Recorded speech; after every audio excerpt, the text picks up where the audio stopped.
Hey, hello everyone. Thank you for clicking this video, giving us the opportunity to spend some time together. I want to take this opportunity to do my tribute for King and Princess Mamba. I was deeply impacted, just like most of the world was, according to the news and social media over the past week. Here it is, Saturday, February 1st. It hasn't even been a full 7 days, and it just been just unbelievable. It's because it it's just I like what Skip Bayless on FS1 said. He said if he had to choose what 10,000 people that was going to pass away on last Sunday, Kobe would not have been one of them, or if he was one of the last. So it's been totally surprising, shocking, sad, and not just him. His daughter Gianna, of course, and the seven of other occupants on the helicopter. And it's just been so sad because we literally watched Kobe grow up. Okay, now I'm only a year, not even a full 12 months, but I'm about a year older than Kobe. So when when my brother and I first saw him on Brandy show back in 1996, they just did the prom together, I believe, at that time, and it was my freshman year in college. And here it is, just seeing him on TV, and it's like, there was no social media. So if you wasn't in deep in high school sports in Philadelphia or Pennsylvania or the New Jersey area, you had no idea who Kobe was, you know? So I just keep seeing this kid, 17 years old, and he's on TV. Like, he hasn't done anything. But it's just amazing how things work, is because every single day, no matter what he said in the media or actions off the court, he earned our respect every single day. It's because he was the absolute best. And just listening to these interviews and documentary on him, he had the power of curiosity. So it was just amazing to watch, to hear this kid who's 13 years old. At that time, Michael Jordan was in the height of his career. He was working on his second three-peat. I think the first year, I think it would be the 72 and 10 Bulls. And Kobe said when he was 13 years old, he said he had a kill list as far as things he wanted to accomplish. And the first person that was on that kill list was Michael Jordan. And that's just amazing. It's like, wait, you can't say that. You can't do that. And he just had the power curiosity because he wanted to see if he could do it. Okay? So, just a kid, just let's see if I can do it. Let me go about everything I can do. So, he had the mentality to let me do the impossible. So this was before he got his physical attributes, before his weight came in and his height came in. He was just a scrawny kid, and he was like, I'm going to be better than Michael Jordan. And it was just crazy. So what, to fast forward to see his career and him get drafted and everything, which the 1996 NBA draft was like the best NBA draft of all times. Sure, I know about the 84 draft with Jordan, Hakeem Olajuwon, John Stockton, Charles Barkley, fine. The 2003, Chris Bosh, LeBron James, Dwayne Wade, fine. But that 1996 draft, when you take a look at that, you had the draft was just full of uh, Hall of Famers, All Stars, franchise players, All NBA team, regulars. I mean, it's just Stephon Marbury, Allen Iverson, Steve Nash, Peja Stojakovic, Sharif Abdul-Rahim. And that's just a handful. It was just crazy what he was just able to do, and he was just in the best situation, but he didn't know it because he sat on the bench. Coach Del Harris just sat him on the bench for the first 2 years, and he was just sparingly got in the game. So the fast forward the playoff game 97, 98, I believe, 99 maybe. The 5 air balls he shot against the Utah Jazz. Just hear him as a 40-year-old talk about that moment where he said the shots were in line, but they lined up, but they just fell short. And it just proved, it's like he said that I just have to build my legs up. It's like, wow, typically that would have just crushed somebody, but it didn't crush him. That's why the mentality got to come before any attributes, any resources. Just the mentality have to be there. The willpower have to be there. You have to be okay with failing, And I'm just, just blessed to, I mean, I rooted against him the majority of his career, but just really blessed to watch him become one of the best. I mean, like top 5, top 3 of all time, And he was annoying to watch. His interviews were crazy, in my opinion, It's because we just wasn't used to that, But for 20 years, he just grew on us, We just got used to the game-winning shots, the impossible plays, being down by 20 and hitting the game-winning shot. Being the number one scorer and the number one defender, guarding the best guy on the other team. We was just used to that, and he did it for 20 years. So here he is to fast forward. Here he is a grown man, about my age. And he has the Mamba Academy, and he has his media corporation, and it's like, whoa. He won an Oscar, for the producer or director from Hollywood retelling the story of the poem he wrote to basketball during the time of his retirement. And it's like, man, that's amazing, And I'm just, this past Sunday when everything went down, I was on my way to Baltimore to visit my cousin to watch the game with him after church. And my good friend called me, and I knew something was up because she called me, because typically we just, once in a while just text. And she called me, she was like, "Did you hear?" I'm like, "Hear what?" She said, "Kobe." Okay. Did he win something else, Because that's what we was just used to, just excellence. We was just used to excellence from him. And she said, "Kobe died." I was like, "Kobe? No." No. That's Kobe? And I was just I was just silent on the phone, like, "Kobe?" And she said a helicopter crash. I was like, "Oh, I just recently learned how that was his mode of transportation, is so much more convenient, with LA and California traffic." That ain't, so it was just so tough to deal with.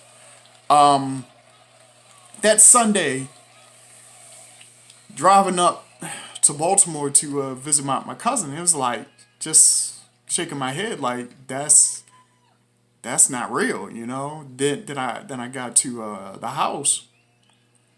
And the first thing my cousin said was, "Did you hear about Kobe?" I was like, "Yeah, my friend called me." And just watching the news and social media and just people calling and, hey, did you see this? Did you hear about this and everything? And it was just unreal. And even to this day, here it is the Saturday after, and it's still unreal. It's like, no, no, this is unreal, because he has just put himself in the culture, you know. Now, Jordan is to me the greatest of all time, but what Kobe had over top of Jordan was Jordan didn't really pass everything along the way you would expect. So Jordan passed it along to those he felt worthy. And Kobe was definitely worthy. So what Kobe did was he just shared his knowledge with whoever would listen, you know? So he's mentoring one, two generations of basketball players, not just all men, women, whoever will listen. And not just basketball, just championship mentality, businessmen, corporations. Just would just include whoever, just include everybody, you know? And it's like, man, so his mentality is now transferable to corporate America, to sports of on any level, any industry, to business, to academics. It's like, wait a minute. His gift wasn't how high he could jump. His gift was his mentality, you know? So it just sends a message to us that we need to use what we have today. We can pray and ask God for, Lord, this, that, But it's like, as God told Moses, what is that in your hand? And Moses said that I have a rod. And God point to him was, I'm not giving you more until you have used what you currently have. So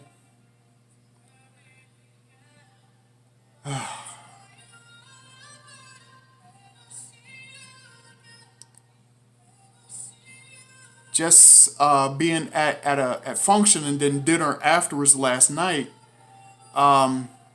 it was the Lakers' first game back versus the Portland Trailblazers, and just, oh man, the ongoing tributes and everything. And then credit to the Lakers and Jeannie Buss, who just did a fabulous job. I mean, they brought all of Hollywood in to give a tribute to Kobe and everything. So that was really good, and it just didn't affect the Lakers. The Portland Trailblazers were impacted by that as well. And Damian Lillard, who's a solid assassin, he came in and dropped 48. It's like, this is what Kobe would want it. So, and then I saw the headline on YouTube how the reporter asked Damon about the win. He said, no, tonight no one won. No, we all lost, referring to the death of Kobe. And that simple words, but that was very profound. So I'm just very grateful to just experience that. And again, he's like less than a year younger than I am, and it's like, yeah. So I like what Shannon Sharp on Fox FS1, he said the whole universe has changed, because you already see the difference in the NBA. And what I mean is, guys who would just put in, there's no mention of load management anymore. Everyone is going hard. Every bench players, everyone is going hard. Aaron Gordon just dropped 50 recently. The guy from Sacramento, I believe he came off the bench. He came and dropped 40. And Sacramento was down by a lot, and they end up winning the game. That's just how it is, If you want to honor Kobe and, folks of excellence like him, like God told Moses, what's that in your hand? Use what you have. Your mentality is your responsibility. It's your responsibility. Stop blaming. Stop pointing the finger.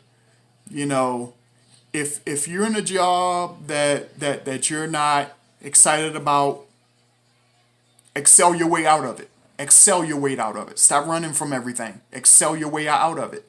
You know, use what's in your hand. So I'm just, grateful to be alive at this time, and all 9 members. I mean, Gianna, the daughter, who Stephen A. Smith said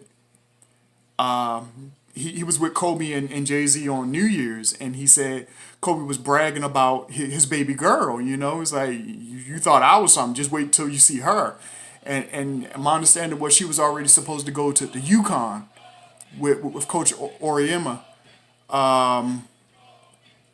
So it's like, I feel like we were robbed, but at the same token, you got to believe this. God does all things well, because death is not for the dead. Death is for the living.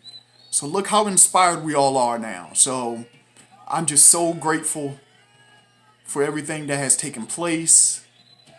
We're praying for the Bryant legacy. We're praying for Queen Mamba, Vanessa Bryant, their girls, the princesses that are left, Kobe's parents, his mom, Jelly Bean Bryant, and his wife, and Kobe's mother, his 2 sisters. We're just praying for everyone. Perk from ESPN The Jump, Kent Edger Perkins, said that 175 NBA wives, fiancés, girlfriends, ex-wives have started a prayer group. It's a very exclusive prayer group. And they're praying for the Bryant family and all the victims that were affected by the helicopter crash. And it's like, yeah, God is doing things well. I mean, life is going to cost you. Some things in life is going to cost you, You want excellence, it's going to cost you. You want to be remembered throughout the world, it's going to cost you. So the question is, how many of us is willing to pay the price, So I've been examining myself so closely over these past 7 days, If you think we just lost a basketball player, you missed the entire point. You definitely don't know who he is, I'm not talking about personally, but it's like you have no clue. He was about excellence. He demanded excellence from everyone around him. If he didn't receive excellence from you, you had to come see him. And if you didn't, he was coming to see you. So he bullied his way and everyone around him to excellence. It didn't matter if you were 7'1", 320 pounds. He bullied you too. It was a blessing for Shaq. Speaking of which, Shaq to say whatever his kids need, I'll take care of it. I'll take care of it. And I don't think Shaq haven't stopped crying. I probably cried at least 3-4 days this week, because it just affected us in a deep way. It just affected us in a deep way. So I'm just going to end the video here, and I'm just going to keep the world in prayer, keep me in prayer, because this is so much deeper than what we thought it was. It was definitely the moment. It was like, do you know where you were when you heard the news about Kobe, I remember where I was when I saw him watch the game on that Sunday night in 2006 when he scored 81 against the Toronto Raptors.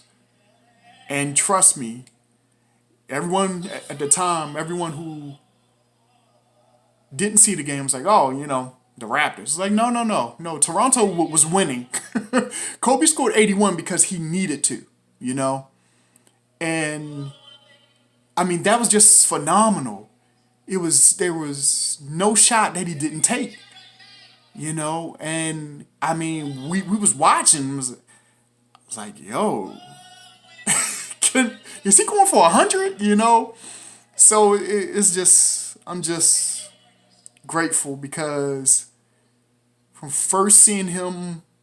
My first time seeing him was the scrutiny he caught when he was at Lower Merion, when he announced he was entering into the NBA draft. Those that remember that, we didn't have social media. Social media what was mainstream yet. So, I'm sorry, the internet what was mainstream yet.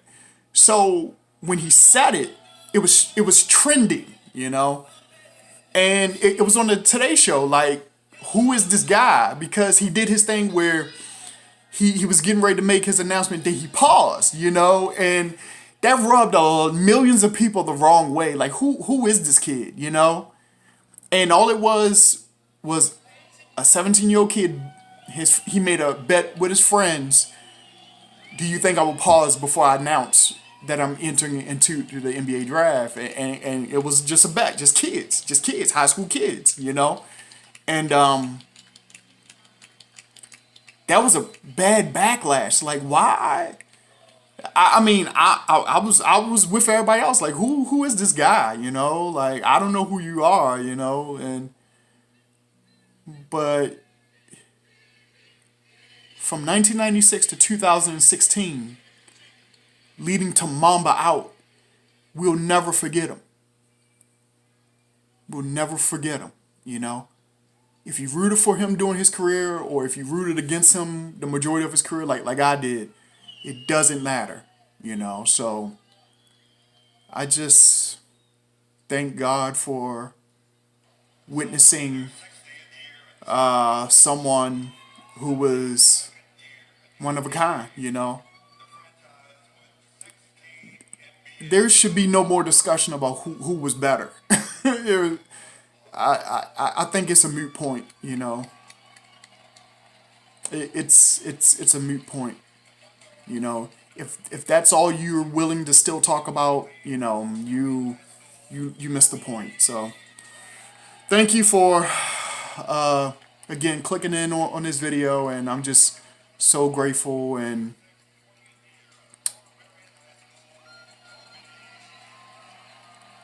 we'll miss you, Mamba.